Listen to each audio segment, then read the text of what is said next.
Hi, everybody. Welcome to another edition of Fitness with Friends. We are joined by Dave Castro. Dave, thanks for being here. You're our first two-time guest, so we're going to get you a punch card. And I think after the third appearance, you get a free sandwich or something. We'll try to work that out. But how are you doing right now with everything going on? Good. It's been a wild last few weeks, and happy to move forward. Excited about the changes.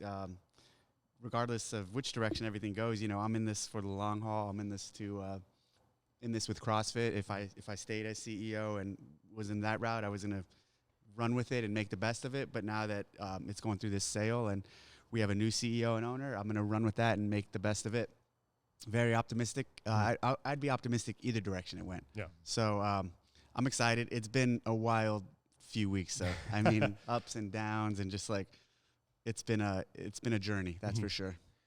And kind of reflecting, because I mean, it's been a tough few months for the CrossFit community at large. I mean, obviously the pandemic hitting and businesses being kind of put under stress, and then have everything in the last 3 weeks. Is there anything in particular that like really stands out that either kind of makes you feel confident going forward when you look back on everything that's happened and where we're standing right now? Regardless, I think what people forget is how big the movement is, how big the name is, how big CrossFit is, how big the community is, how many affiliates we still have, how much, with all the vocal noise. And I saw this, really when I was put in the CEO position, I was flooded with emails of support. And like there is so many affiliates and so many people in the community who are still have our back, still on board with CrossFit, and still ready to take it to the next chapter. And I think that's kind of lost on a lot of people because the social media sentiment necessarily isn't we're still in, even though a lot of people did, there was a little we are in campaign thing going on, but it was kind of drowned out by mostly the negativity and the we are out and all that stuff, especially as people with bigger audiences were really vocal on that front. So it was interesting to see with all the negativity going on, there was still a lot of support from the community. And I knew when I saw that, like, this is too powerful. And I knew that even pre that. I mean, it's just such a powerful movement and such a big thing. It's not just going to go away.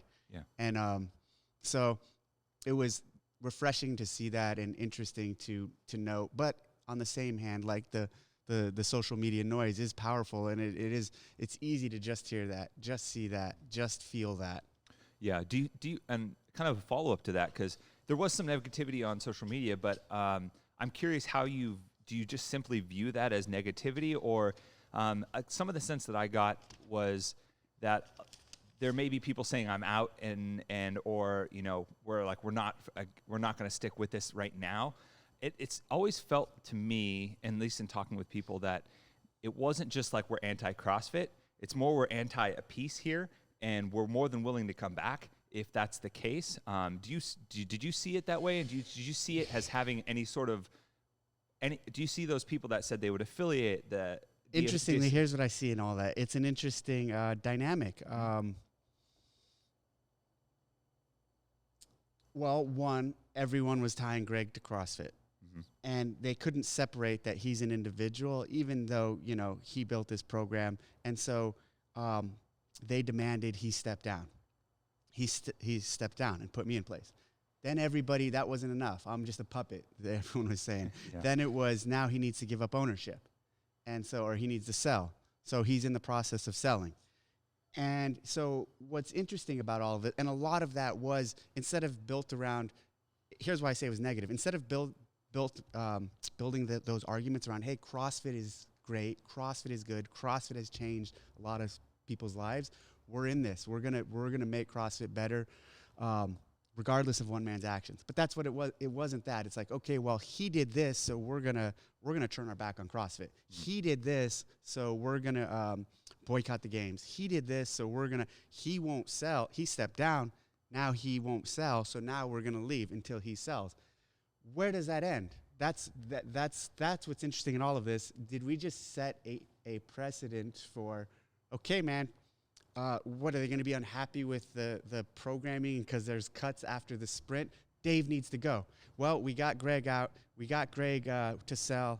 We're getting Nicole back. All these public things, or we're trying to.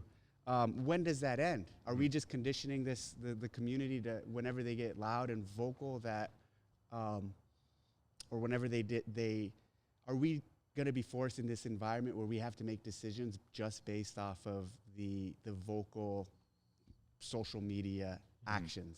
And it's a scary thing because like I'm looking at that and I'm like, yeah, do I have to start making popular decisions and not the right decisions? Because I've always been true to I'm going to make the right decision, oftentimes when it's not the popular decision. And I'm like looking at all this stuff going on. I'm like, oh, for sure I'm next, or I'm coming. They're going to be upset with me for making an athlete feel uncomfortable or for being too hard at the games. Then there's going to be a petition or a vote, or they're going to get loud, and are they going to get the same end state? And so it's kind of like it's a dangerous road we've gone down. And, you know, I'd paint it this way, too, to all these affiliate owners. How would you feel if your clients and community then came after you because you did something wrong and tried forcing you out of the gym you built, forcing you out of the community you created, forcing you to sell your business? So, like, there's a flip side to this. That could happen to, I'm not saying gym members are going to do that to owners, but that's almost how you have to put yourself in this perspective is like. Isn't that free market though? Well, he's the owner. I mean, look, this individual owned the company and out of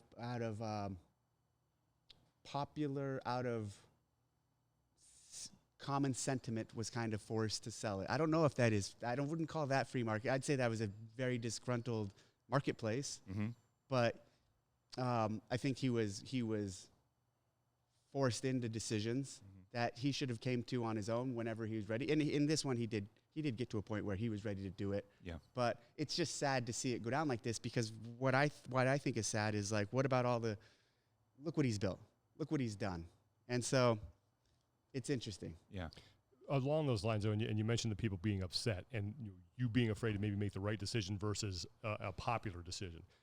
Isn't there a line between that and then the culture issue? And that was the stuff that was brought up. And well, people I'm maybe not even talking in terms of Greg. I'm not even talking in terms of Greg. I'm just talking like looking forward. Like, okay, not looking back, but looking forward. Like, all right, let's see where this goes. Let's see what the next step is. Let's see how people react in the future, how they're conditioned or trained to use their audience essentially to rally people.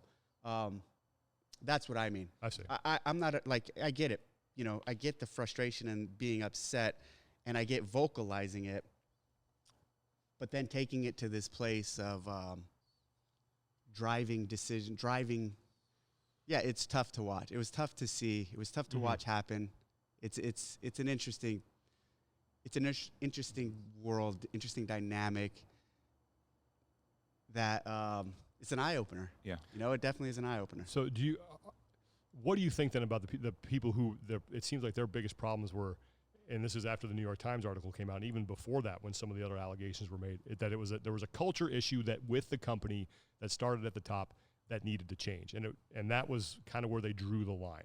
Yep. So what was your reaction to that? Interestingly, some of the most vocal people in all of that, we have traditionally, and you guys know this because you've traveled with us, treated really fairly and well.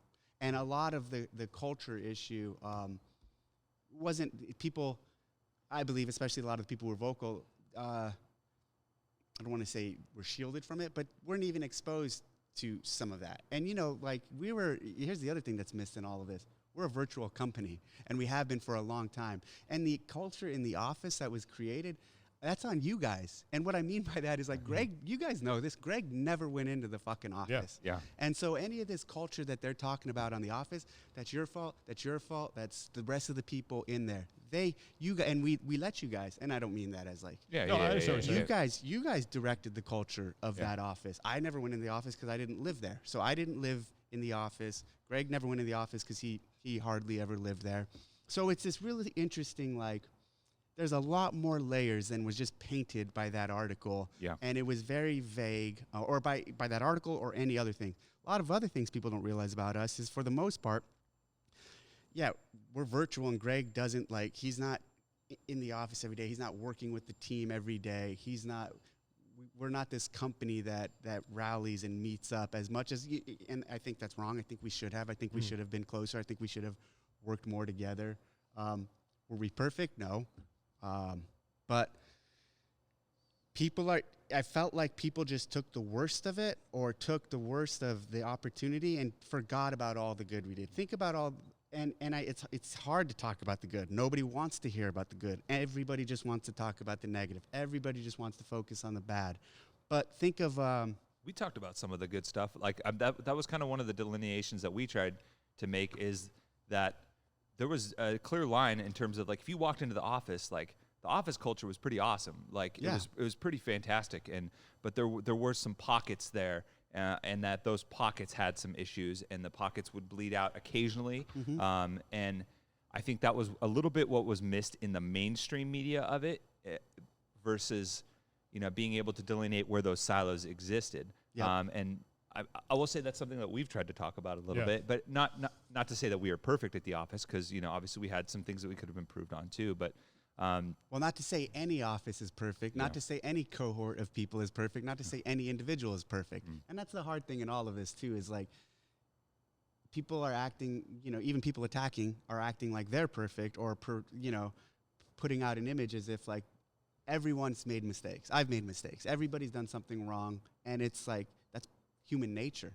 And I'm not trying to justify anything here either. I'm just saying, there's more to it than was said or stated. So it's been interesting watching it all, and the social media stuff. I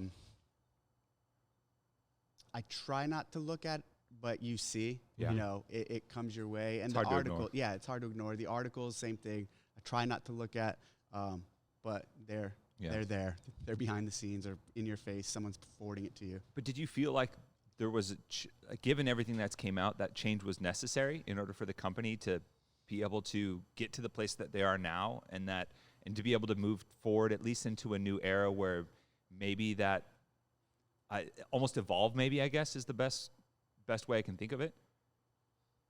I think this could have worked if I think the first step of change was here's the thing.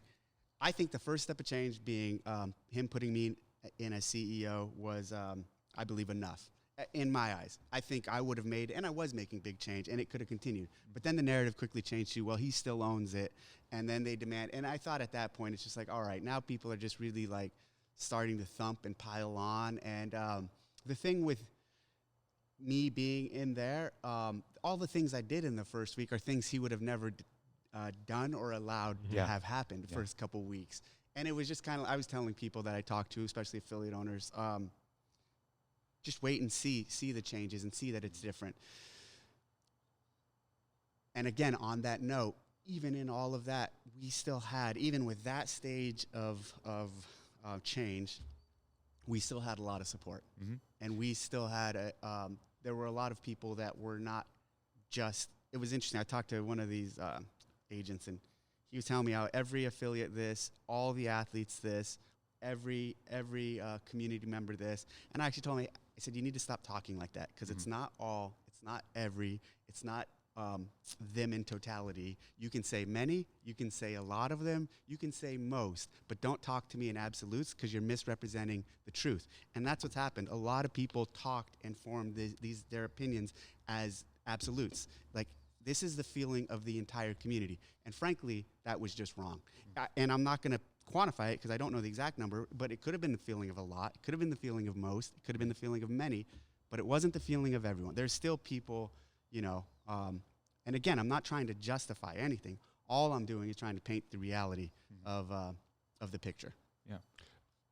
What then needs to change in your mind about the culture? Because often perception is reality, and the perception amongst most people is that Greg was the top guy. Greg said some things that I don't think anybody would defend that got out, that I think rightfully pissed a lot of people off. So now what needs to change to make sure that whatever is left over from that is now gone? Well, I'm not going to say what needs to change. I'm going to say what is changing. He's selling the company. Right. Yeah. So that's the first step. And this Eric, he's going to have his own visions and his own way. He's run a lot of successful companies, and he's going to bring his own stamp on it. And so, like, I don't even want to say what should change or what can change, because Eric's, you know, a strong individual, and he's going to do what he wants. And you know, we talk offline, and we not offline, but we talk a lot. Yeah, offline. And we talk about some of these things, but I see he's gonna have his own stamp, and that's fine, and that's what should happen. Mm-hmm. You mentioned too about culture, and Tommy and I have talked a lot about this at the office, and we got contacted by a former female employee who said she was uncomfortable times, you know, that she saw some behavior she didn't like. And that got us thinking, like, how many times did we turn a blind eye to something that maybe was inappropriate? And I've been racking my brain constantly about that and trying to think if there were situations like that I could have done more. When you look back, do you ever think, yeah, maybe I should have said something there, or maybe I should have called that out, or maybe maybe I could have changed the way I did that? Not necessarily that you were acting in a way that was malicious, but you just overlooked something. I could probably think of some examples, but I'm not, like, right off the top of my head. Okay. Interestingly, talking about culture and talking about the teams, like our training team, and I'm biased because I ran it with Nicole Carroll. We ran a really tight ship, and there was people respected each other, mm-hmm. and, like, there was a lot of respect, and so why I bring up the training team is you had the office culture, yeah, and you had some department and some group of people like the training team. And even in those two, they both are under CrossFit, but both entirely different aspects of the company. Then even our games team, a lot of them, not all of them, though, a lot of them fell underneath the office. But then when we were doing our events and stuff, and even there, on the road or at the games, the way we handled ourselves was very, I think, professional. And obviously, I'm saying this from a position of authority and as the leader of that group. So I'm kind of, you know, biased in that opinion, but I believe it to be true. Like, I believe we're fair with people and conducted ourselves in a professional manner.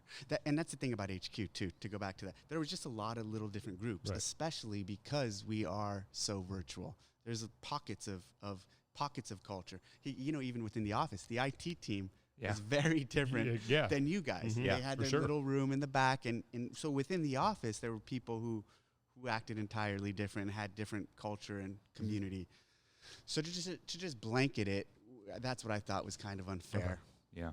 And you kind of going back to what you said about the path that we're kind of going around with the protesting and stuff like that to try and affect change, it kind of got me thinking. I feel like one of the common things that I felt like that people had that ultimately led to that movement was communication and a lack of transparency, at least to some extent. A lot of people felt like they didn't understand what was going on. So do you think that, I guess what I'd say is, what needs to happen as far as communication and transparency going forward, or does something not need to change in your opinion, to be able to kind of try and at least be a better, I guess, partner to affiliates in the community at large, so maybe something like that doesn't happen? Interestingly, I think the last 2 years, how sheltered we made ourselves made us vulnerable to all of this. Mm-hmm. Nobody didn't know who we were. Nobody knew who we were, really. Nobody saw what we were doing. Back in the day, we weren't afraid to show what's happening in the office, showing videos of who we are. Mm-hmm. We were more vulnerable. We were more exposed. So I think showing who we are and putting ourselves out to the world, I don't mean me, I mean like the whole office. Like, I mean just the culture, humanizing us essentially. If that was happening, maybe this would have been less. Like, hey, I see those guys. Like, they do this. And also, in terms of communication, even for the short time that I was CEO, you know, with the affiliates and even with the athletes, the games team started talking on a regular basis to the athletes through all of this. We've started communicating way more than we ever have with the affiliates. So communication is going to be critical going forward, regardless of what Eric wants to do or not. And I think he understands that and he realizes that. Yeah. Communication and showing who we are. Mm-hmm. Yeah. Let's talk about Eric for a second. You've had probably more chances than anybody to speak with him and get to know him a little bit. Why do you think he's the right guy for the job right now? Well, the big thing is I know some of the other players who are trying to get this also positioning to buy, and we're talking not CrossFitters. Right. You know, and that would have been very different. Yes. So Eric is a CrossFitter. He's done the Open. He's been doing CrossFit for 10 years. He's pretty damn fit. He's pretty damn fit. He has a 240 Fran. He co-owns a CrossFit gym with his wife that his wife runs. Mm-hmm. He's immersed in the community. What more? what more can you ask for? I mean, it's pretty ideal. And, you know, through the conversations I've had with him, I feel like he's genuine, and I respect him, and I'm excited to go forward and see what happens. And so your tenure as CEO is going to be short. Is going to be short. But you know, you mentioned that there were some things you were already trying to put into place and putting into place during your time. Is there anything else that you were maybe kind of had in the pipeline that it could still very well happen, but things that you were maybe excited about or looking at implementing?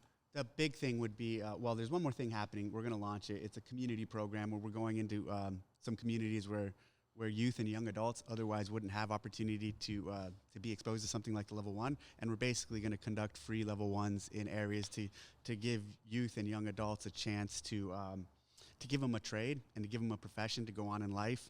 The first one we're going to do is in Atlanta, and it's July 11th and 12th.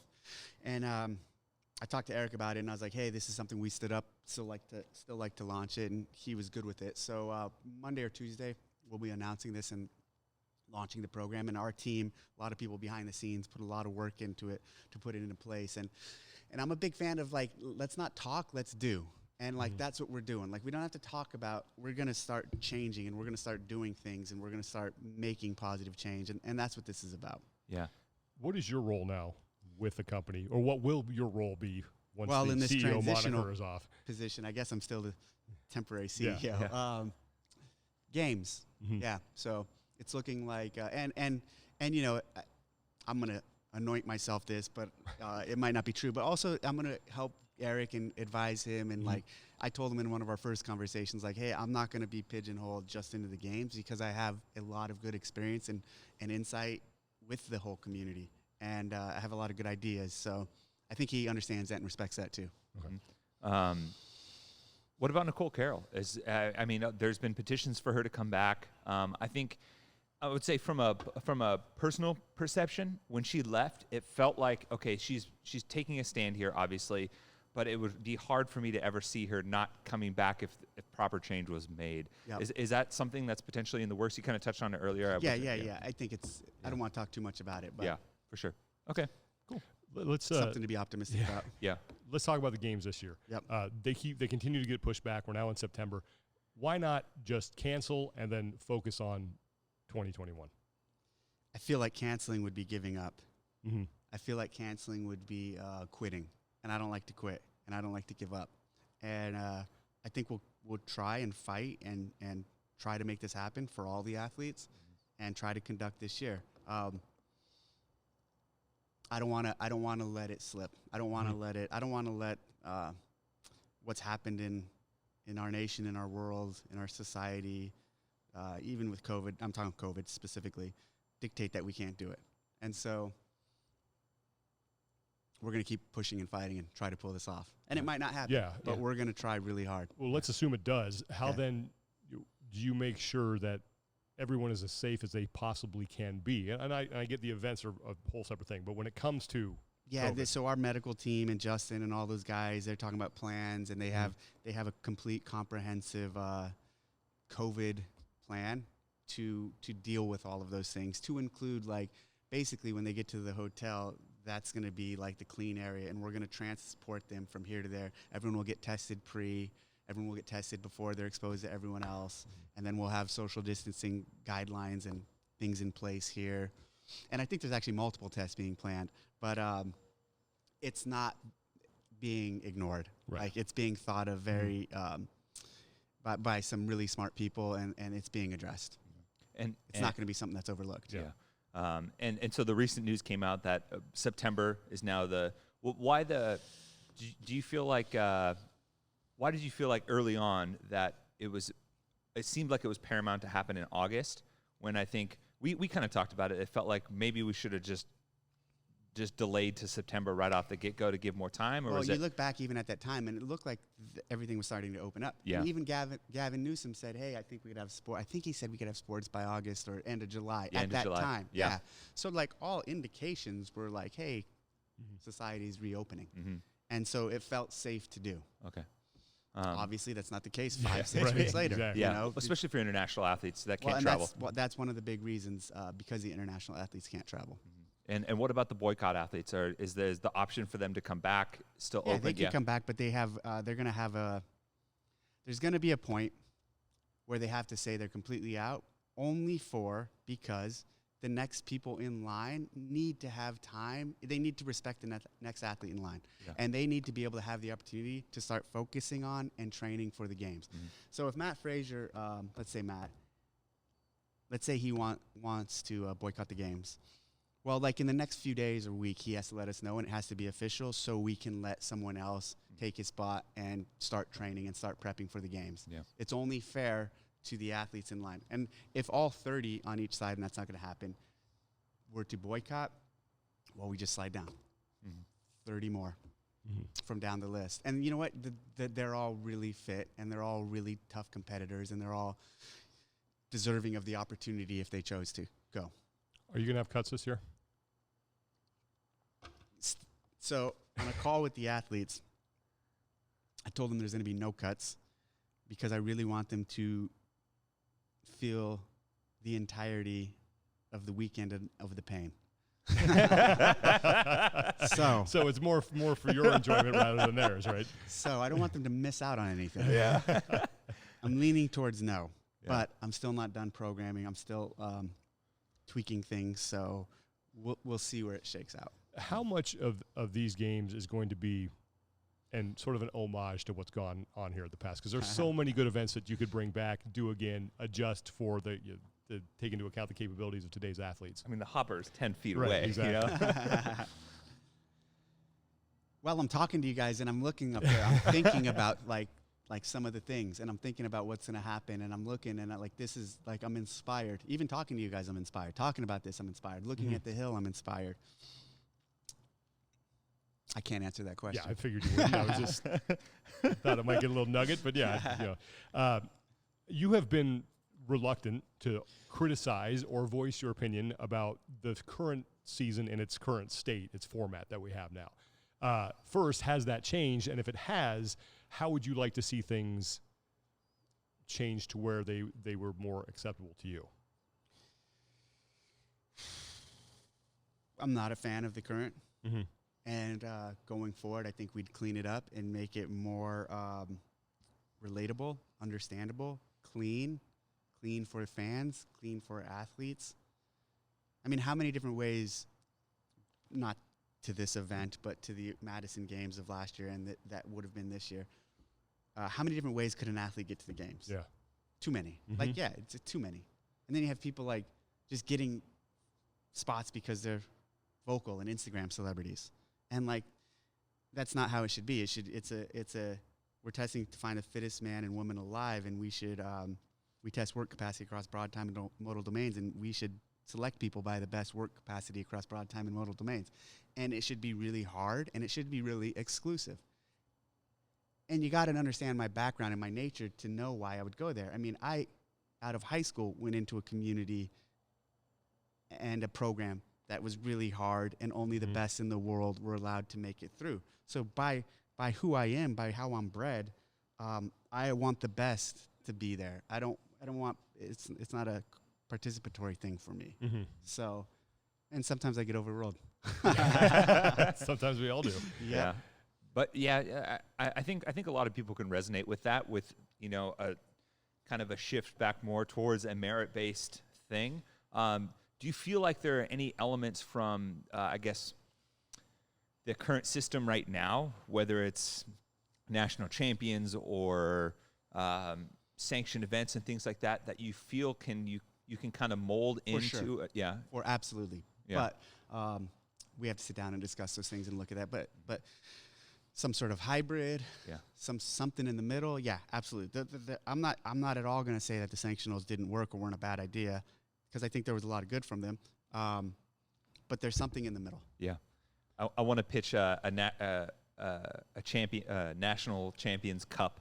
The 3 days before the games, all the national champions that didn't already qualify get to go. Winner gets to roll right into the games with a little bit of a head start. That's my official pitch right there. It's a good idea. A lot of people, you see them in the comments whenever you're on something or on Instagram Live, or when there's a video out talking about the season that's always bring back regionals, do this, bring back. Why is that easier said than done right now to just sort of hit the reset button and erase the past year or two and then just go back to the old system? Well, it's easier said than done. It's easy to say because it's a known, right? And people are really comfortable with it and people really liked it. And that's why it's easy for people to say. But just because it's a known doesn't make it the best system going forward. And you guys know this, having worked with me for years. Every year we are constantly tweaking and changing and making modifications to make things better. So interestingly, when someone says bring back regionals, well, which one do you mean? Which version do you mean? Because there's like 5 or 6 different versions. And I would never just go back to the old just for the sake of going back to the old. I want to go forward with what's right and make what makes the most sense going forward. But I get, and when I see people say bring back the regionals, I'm really just hearing bring back some semblance of unity, of like a good cohesive storyline. Yeah. Kind of a slight switch of gears. One thing that I was kind of curious to hear, what sort of message would you have to the affiliates that have said that they would disaffiliate unless there was significant change? It seems like for the majority of them, the change has happened that they were looking for. Is there a message you would want to have for those gyms and affiliate owners that are in the position that they're at now? Yeah, I mean, I think you got all the change. Like the change is there. Like people asked for him to step down, he stepped down. People asked for him to sell, he sold. So now it's like, okay, guys, and obviously it's not. Here's the thing: under Eric, it is not going to be the same. What's that look like? I don't know. But the change has happened. I would say we'd welcome you back with open arms. Come back. Yeah. So that's my best advice. You mentioned on your Instagram Live that you did with Rich and Roe that Eric, his plan is, I don't want to misquote you, but his plan is to have media be a big part of the games moving forward. And I was hoping maybe you could expand on that a little bit as to what that means. Like he cares about showing the games to the world. Okay. Like through broadcast if possible, online. That's a big focus of his, is exposing the world to the CrossFit Games through documentaries, through all aspects of. It's not, that wasn't a statement towards like the media team. Right. It was more of a statement towards media at the games, for the games. Okay. As someone who's worked, I mean, the last decade plus for that, what is it like to hear that? Given the last couple of years, what does it mean to hear that? Refreshing. It's wild. It's foreign. It's exciting. And that's part of my excitement for all this is like, okay, let's see what it's like in a different environment, in a different ecosystem. Yeah. So could you see the games back on network television? Is there an effort? Oh yeah, okay. For sure. Maybe not this one, right? But eventually, that would definitely be part of the goal. What does that then mean? I mean, and this is, people are going to think this is a selfish question, but then what would that mean for then bringing back some semblance of a media team to HQ? And I understand that that's not your call. I don't know yet. Yeah. I got to see. We got to talk more and see more what his vision and plan is. Okay. I'm not sure. All right. Man. I was also thinking. So let's fast forward a year and say everything goes well. Things are growing. What ideally, what do you think things look like a year from now, as far as the sport is concerned? As far as the sport is concerned, I think we have a really comprehensive season for the games. I think the games end, and there's also a tournament or other multiple events that athletes, if they so choose or want in the off season, can also participate in. I also think there's multiple other events for different divisions, different age groups, different categories, different levels of ability. I also think there should be a participatory event, a mass participatory event for CrossFitters. I think the sky's the limit. Like and especially if Eric is as supportive and which I know he is and wants to grow this as much as he would like to, I think it'll look very different and it'll be very good. And for years, we've had a lot of ideas and a lot of things we've wanted to do but really couldn't. And now I'm excited at the possibility of actually executing on some of these. You mentioned too on that Instagram Live with Ro and Rich about possibly moving the Open back to when it used to be. Why does that make sense to you? I'm a huge fan of the Open in February and March, not because that's where it was in the original days, but because it makes so much more sense in terms of even this for the affiliates. And here's how it makes sense for the affiliates. Getting people into your box and giving them something to train for. So, hey, new year, new me, Jan 1, people going back into the gym, going back into to an affiliate to get in shape. Well, hey, now you also have a goal to train for. Now you're not just going into the gym to lose weight, or to change or to get strong, which is all good. But now the affiliate owner can tie, like, look, you can test yourself against the world and the community and people like you in a month and a half. So it gives people a goal, something to focus on, an event to rally behind. So that's my big reason why I think the Open should be back in its normal spot. And it also just, again, it's part of this idea of tightening up the season of the CrossFit Games. It would help in doing that. How do you rebuild the enthusiasm for the Open? Because it seems like that has waned over the past couple of years. We start now, and we carefully and respectfully, and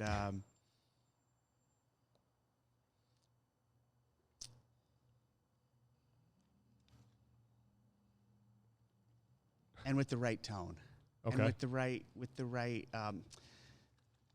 we didn't talk much about the Open in the last year. And the Open, here's the thing: the Open isn't about the Games athletes. The Open is about the community, and that's what we have to get back to, and that's what we have to remind the world of. The Open is about all of the affiliates and not the 0.001%, but everyone else. Yeah. And that's the beauty. The rest, the 0.001%, they have plenty of things to do. They've got a lot of other events to play in, and they got the games. The Open is about people like me, people like you. Well, you guys are pretty fit. Don't look at me. It's about everyone else. And we have to remind the world that it's about you and it's about everybody else and what it represents in just celebrating fitness and celebrating CrossFit and celebrating who we are. Look, there's this giant pyramid that's CrossFit. And at the bottom of it is all the participants and all the people who do it. And then there's the affiliates. And then there's the trainers. And then there's the affiliates. And at the very, very top is the athletes, because they're the tip of the spear in terms of output, in terms of just CrossFit. But this is the bottom of the pyramid is what CrossFit is about, is all the people who are changing their lives and celebrating their changes and success and things they've done. They get to be tested at it in the Open. Yeah. When we were at HQ, we'd always have these conversations and discussions where it was kind of a blue sky scenario. What are some things that we envision for ourselves that, no restrictions, and all the resources in the world? What are some things that we'd really like to kind of sink our teeth in? Is there anything like that? And you touched on a few developments, on the year from now question. Is there anything that you've kind of like had in the back of your mind that, like, man, under different circumstances, I'd really like to try this out, or some things that with the sport in general that I would really love to experiment or maybe implement that you've kind of got in your back pocket? Yeah, ranking system in the Open. So basically coming out of the Open, being ranked as ability only to set you up for further events. So meaning, like, this guy's considered an intermediate athlete based off of whatever percentage realm we set in the Open from the Open workouts. And then what that really allows you to do is all these other events, when they have an intermediate competition or intermediate category, we actually have ranked you. So, sometimes you go to these events and you hear about people who are advanced athletes competing in lower divisions. Well, now we can standardize that on our end and give people rankings starting at and you want to reset your ranking? Well, 1 year later, you have an opportunity to in the Open. Stuff like that. Yeah. That's small but really cool, and kind of like, well, I'm an intermediate guy now. I want to try to make advanced next year. Those are things that give people goals. Yeah. I would be motivated by that. Yeah. Dude. How do we better use the sport? And I thought we were kind of getting there in 2018. Oh, and let me say one last thing. And other things like participatory events. So, like, all the events we run right now are only for the best in the world. How about running events where everyone can do outside of the Open? Yeah. Physical events where people can show up and do them. Cool. So along those lines, how do we group events? Yeah. How do we use the Open or the sport itself to get the message out that, CrossFit makes you healthier and happier? And I thought we started to get there with some of the commercials that we were running, but how do you use that to get the broader message out? Well, through how some of the things we were doing back in 17 and 18, actually leveraging our airtime and our audience, showing the other things, showing the affiliates, showing our training, showing people how to get involved in CrossFit. And we also have to break down barriers of being afraid and intimidated to get in. Mm-hmm. Seeing, like, so you watch Rich or Matt or Tia, and you watch these people, and some people are intimidated by that, rightfully so, right? So through the showing of the games, we also have to balance that with showing the world real people, normal people, average people getting into the gym. And you're right. We were doing that at a point. Mm-hmm. We need to get back to that. Yeah. And maybe kind of spinning off of that a little bit too, one of the big discussions recently has been the diversity within CrossFit. Obviously you mentioned that the lower kind of socioeconomic program to try and help some of those gyms.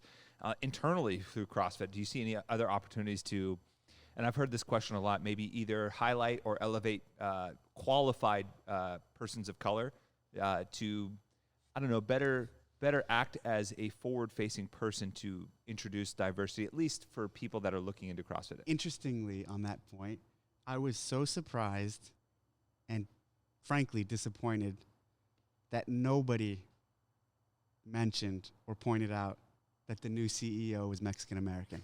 Yeah. So everyone's talking about fucking diversity and all this shit, and no one ever mentioned, wow, they just put a Mexican-American CEO in. Am I not brown enough? Like, what's the deal? Yeah. And actually, Morning Chalk Up attacked me right away with that little skewed clip of from the games. Yeah. And I'm like, dude, how about you guys celebrate the fact that that I am what everybody's talking about. The CEO of CrossFit for a very short period of time, now still too, is Mexican-American. Yeah.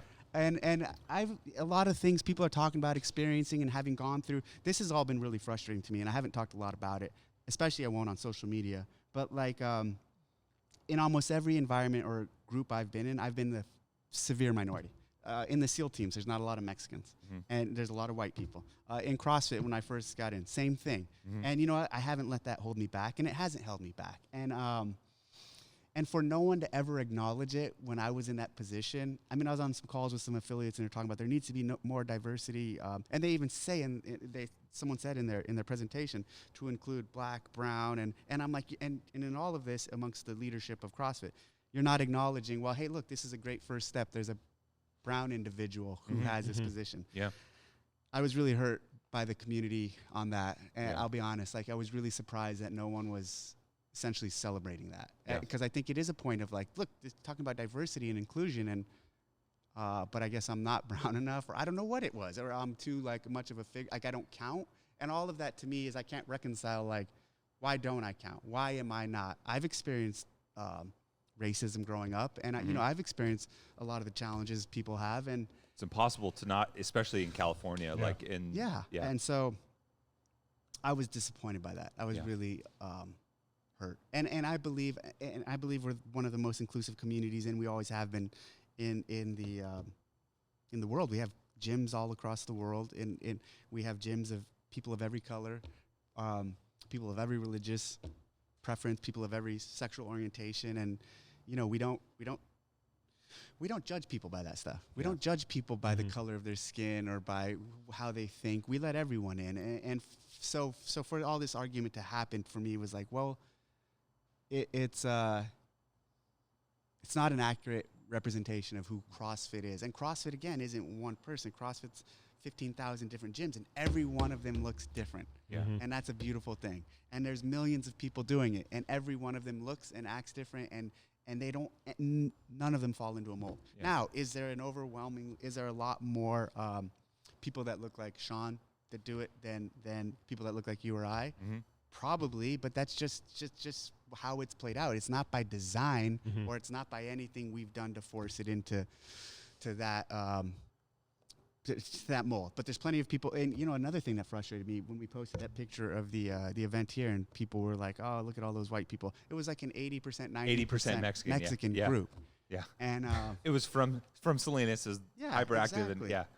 And Jesse's a Mexican American affiliate owner, and so I've kind of been like, I've been doing a lot of thought, and on my Instagram, I had people attacking me, saying I was racist for not saying anything. And I look at the accounts of these people, and I'm like, I wanted to respond to so many people, especially some of the, well, I don't want to say anything, but like, have you looked at the color of my skin? Do you know who I am? Do you know what I represent? My last name's Castro, and my parents were from Mexico. My grandparents were from Mexico. Yeah. So it's been a lot for me to deal with and process, because I'm frustrated by it. Yeah. And I don't feel like, I feel like I wasn't given a fair shake over it. Yeah. Do you see areas where can be improvement, because, like you said, there are more people that maybe look like Sean than you or I, and there is the criticism that the average CrossFit gym membership isn't accessible to, like, in terms of cost, to the lower socioeconomic communities, whether that be the Black community, the Mexican community, and some of the other ones, at least in the urban areas. I think that, and it's all dependent on the local communities and local gyms. I know some gyms in New York City that charge $400 or $500 for a membership, and some gyms, in other areas charge $75, $100. And because of the hands-off method of it, and because of the capitalistic nature of the whole program, gyms are allowed to do whatever they want and charge however much they want, and they base it off of the so we're not dictating any fee or any pricing that's come out of this program has not been dictated by us. There's, as you guys know, there's a lot of freedom in it, and so those things, if the price is cost prohibitive, that's an affiliate on the local level's decision to make the decision on. We're not a franchise, so we're not going to say, this gym here, you need to lower your prices to let more people in. Mm-hmm. That's something an affiliate owner, and their local community has to decide on and make the choice to do. Mm-hmm. Do you see CrossFit in the future maybe, and I think that, Eric mentioned this, like in the communication with affiliates, providing maybe some resources in the form of education in terms of how to do that? Because I know... Yeah, I imagine, yes. Yeah, because I know you... and I know, obviously, from growing up in this area personally, I know Jesse has done some work, and you've done some work with Rancho Cielo. Yep. And some of those, like those, you would consider underserved and kind of tough, I guess, groups in particular. So I was just kind of curious. Interestingly, I have a history of working with, since I've lived here, one of the first things I did when I moved up was try to find a program to work with, and I found Jesse's program. When I was living in San Diego in Carlsbad, I worked with the San Marcos Police Department who trained at-risk youth, mm-hmm. and who were mostly Mexican, and there was some African-American children in that group. And like none of that was highlighted by some of like Morning Chalk Up or by the new by any of these articles, It's hard to find. Yeah, I mean it's hard to find, but I bet you it's easier to find than that video that they pulled out at the games. Yeah. Let me talk to that video for 1 second. That was not the forum to have that discussion. So those discussions they weren't about the games. They weren't about the community. They were about a single day at the games. Mm-hmm. So when we had those press conferences, it was to talk about that day's events. And it was a loaded question. It wasn't appropriate for that moment. And that's why I just wanted to move on, because I wanted to stay focused on what we had to do. And then we all have to, from that moment, we have to all scatter. And, I go into hours of meetings. The athletes mm-hmm. need to go home. And that discussion should be had, but it shouldn't be had there, and especially in that way. Do you wish you answered better? No. Yeah. I think my answer was fine. It wasn't like... Because then all of a sudden we then start opening up, well, people are going to ask random other questions. And again, that wasn't the forum. I don't regret my answer to that. And, interesting.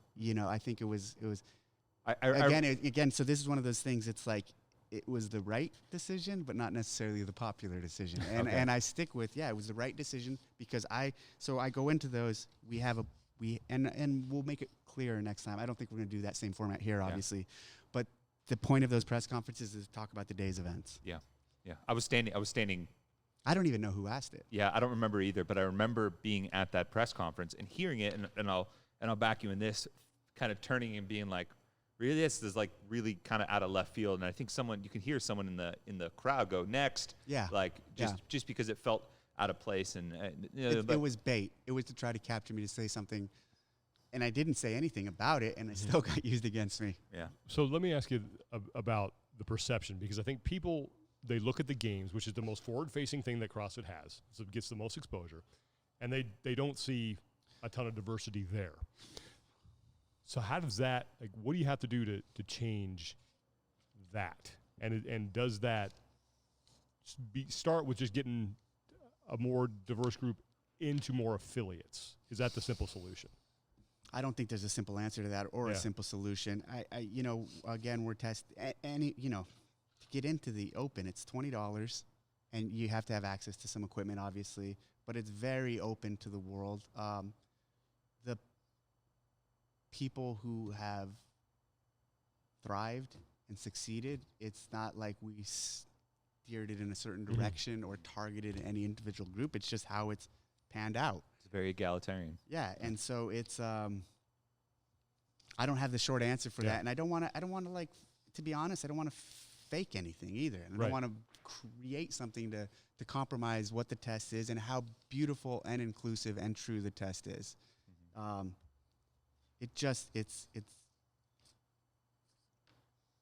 It's not trying to keep anyone out, and it's inclusive of everyone. Yeah. You mentioned in the live stream the other day that you've done some like some reflection and self-improvement, the things to work on personally. What does that kind of look like, and what are maybe some things that stand out to you that you've really tried to focus on? Patience, listening, being more understanding, compassionate. Especially when I got the CEO role, I kind of flipped the switch. I was like, all right, I gotta be a little different. I gotta use a different style. And now that I'm gonna lose it, I can change style again. And yeah, so in that position, to use an analogy, I realized like it's like a loaded gun. It's very powerful and it's very dangerous, and you can easily do things with it that are gonna hurt people essentially. Mm-hmm. So you have to respect the power of that. The same could be said of any senior position I have within this company, even of the games role and the games position. So I have to understand that and acknowledge that. And that's where a lot, and for me personally too, is just staying out of a lot of the social media stuff. I don't need to, I don't feel that's a platform I need to engage people on. And even though it's like you're getting so much pressure and you need to post this, you need to say this, and I don't need to do anything. You know what I mean? Like, I don't need to do anything you're telling me to do. And I feel strongly about that I'm going to do what I believe in. And it doesn't, if I'm not saying any, silence is not complicity in some of this stuff. If I'm not saying anything, it doesn't make me a racist, you know? Did you want to say something? Only to the people who were calling me a racist. To be frank, only to the majority of the people calling me racist were white, blonde women. Only to them. Yeah. And I'm like, what are you, like, look who you're talking. I wanted to respond to some of them, and like, I'm like, it's not even worth it. Yeah, I admire your restraint, because I don't know how you did that. But how do you envision HQ looking now as far as an organization goes? Because as you mentioned, it was a virtual company. There was really no organizational chart. There was, the departments operated in their own little silos. How does that now change moving forward? I don't know, to be honest with you, and that's the best answer I can give you. Yeah. I don't know what plans. Eric's a mover and shaker. He's got a lot of ideas, so I don't know what it looks like at this point. Do you think it needs to change? Yeah, things need to change. I think he'll change. I think things are going to change. Mm-hmm. They have to. I mean, new owner, new beliefs, new way of doing things. Change is good. Change is always good. There's never a reason not to. There's never usually not a good reason to change. Mm-hmm. And there's bad change and there's good change. This has the potential to be really good change. Yeah. Man. Good. I'm trying to think. I'm sure I'll come up with, I'll have like 10, 15 more questions when I'm driving home. But I don't know. I guess kind of opening up the platform, is there anything, like you mentioned, there are times where you wanted to respond to people or anything like that. Is there anything else that you want to get out there to the community and say to people, or things that have stood out to you? Yeah, I don't know. I will say it stood out to me in the live thing when you mentioned the whole concept of like turning their back, community turning. And I'll say, that's kind of taken out of context. I don't mean the entire community. Yeah. And that's what I wanted. After I saw that in print, especially in the morning chalk up, I'm like, that's not really what I meant. The community as a whole didn't, but certain people did. I just feel like they didn't. And that's kind of more of, I feel like maybe the percentage is more typical with human nature in general, I guess. Like in any situation, there's going to be a percentage that are just going to like cut and run, or but and it's okay to feel hurt, and it's okay to feel that way, that like, man, you know, I'm by nature, here's what's helped me through all of this, to be honest. By nature, I don't let people in that much, or ever, or at all. I'm very, like, I have a shield, and I don't trust people right away. It takes time for me to trust someone. It takes time for someone to earn my trust. And I think through all of this, that's helped, because when I have seen things that I'm like, well, that's kind of fucked up, I'm like, well, that's what I expected. You know what I mean? Like, that's like, I am very sometimes pessimistic in people, and, you know, it's true. And you kind of, you have to be. And look at again, like, I don't tell people this, but people should think this. Look where he came from. Look who he was. And it's something I don't talk about, and it's by design, because I respect what I did, and I respect the community so much that I was in for 12 years. We were the warrior class, and frankly, I come from that warrior class. And it's I come from I have a lot of thoughts on things, and so I have shields up, and I have, you know, you have to earn my respect. And I think that helped me through all of this, because when I did see people who I thought were close or had my back say things or do things towards us, it's just like, all right, it's human nature. And human nature always isn't necessarily pretty. Because I was going to say, do you feel like that was kind of my follow-up, was, do you feel like your time in the military, particularly with your role and the things that you've been exposed to that many other people, even in the military, probably wouldn't be exposed to, paints you in a direction that maybe sometimes is a little bit too far on one side? Probably. Yeah. Yeah, I mean, I'm pretty tough on people. Tough in terms of demanding excellence and a higher level, demanding a lot out of people. And for sure, but it's also fair and okay. And it's also okay to push people. Like I don't like this notion of just cruising through life. I want to be challenged. People challenge me. I'm going to challenge people. And I want that out of Eric. Eric's going to do that. I hope he's going to challenge me and press me. And people should be challenged and pressed. And I only do it to bring out the best in teams and people. We'll wrap it up here, and I always like to end on a positive. What are you the most excited about now? You're moving forward in the remaining days that you have as the interim CEO, and then moving forward as you get back to your director of the CrossFit Games. I'm excited about the opportunity to see things, to do this with a new opportunity. I'm excited about doing it differently. And it's going to be challenging. It's going to be hard. It's going to be different. But that's all okay. Change is good. And maybe it doesn't work out in the long run for me personally. I don't think that to be the case. I think it will, but who knows, right? But I'm excited about just going forward with a new chapter, a new way. All right. Well, listen, Dave, we always appreciate you taking the time to do this. I know it takes a big chunk out of your day and you're super busy, but thanks so much. Yep. And, thank you, guys. We are, I know I speak for Tommy in this. We're super excited about what the future holds. Yeah. I think there's going to be a lot of good stuff. Very cool. All right. Thank you, guys.